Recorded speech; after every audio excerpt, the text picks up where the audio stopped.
Hi everyone, welcome back to Keep It Real podcast. I'm your host Owin.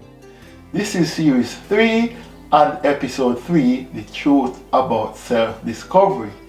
If you have missed the previous episodes, do check them out. Today, we are talking about a tricky topic, confidence versus ego. They look similar, but one empowers you and the other traps you. We'll cover 3 things today. Firstly, what true confidence is, how ego can fool you, and how to build authentic self-assurance. Now, what is true confidence? Confidence is quiet and steady. It comes from self-trust. It doesn't need to prove itself. It's based on competence, resilience, and awareness. A good example is a leader who listens more than they speak. The key takeaway here is confidence is grounded in reality and not performance. So, what is ego? Ego is loud, it's fragile and defensive. It craves validation. It reacts poorly to criticism. It shows up as arrogance or the need to always win. Now, this is a true story. Jordan was the kind of person who everyone saw as confident. He spoke boldly in meetings, always had an answer, and carried himself like he knew exactly what he was doing.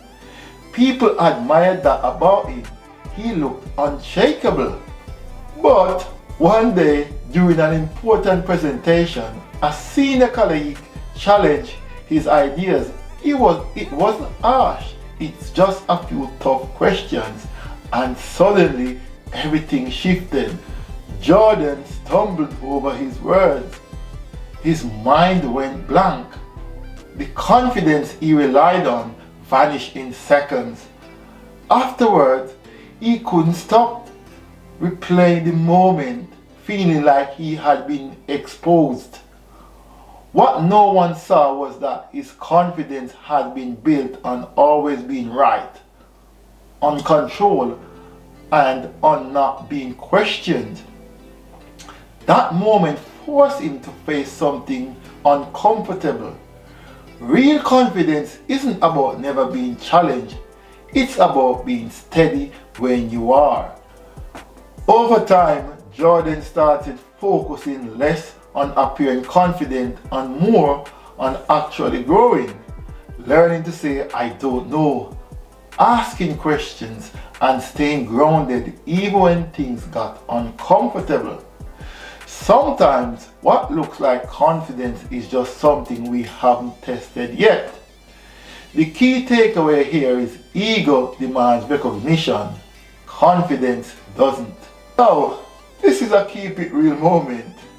Ask yourself, do I need others to see me a certain way?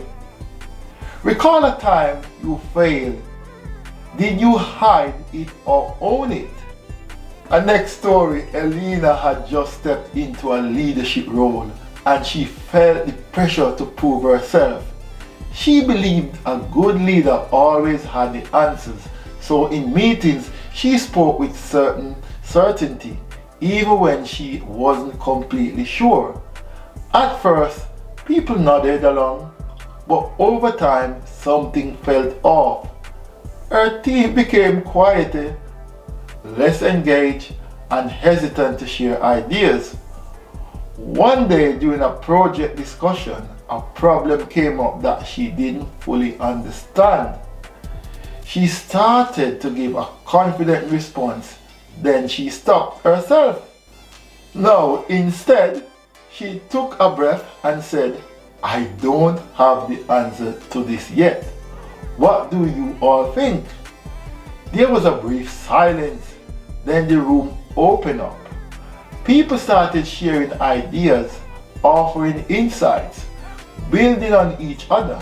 The conversation became more honest, more collaborative, and for the first time her team seemed fully engaged. After the meeting, one of her colleagues said, "That was the strongest you have led since you got here." That's when it clicked for Elena, admitting she didn't have all the answers didn't weaken her leadership, it made people trust her more. Sometimes respect doesn't come from knowing everything, it comes from being real enough to admit you don't. Now, the key takeaway here is confidence sees failure as information, not identity. Now, here are some practical steps. Focus on growth, not image. Practice humility. Admit what you don't know. Surround yourself with honest people. Celebrate effort, not just results. Remember, you are valuable even if no one applauds. Thanks for tuning in today. Keep It Real podcast. Confidence is knowing your worth. Ego is proving it. Share this episode and subscribe. Next time, the art of being alone without feeling lonely. Until then, stay grounded, stay humble, and as always, keep it real.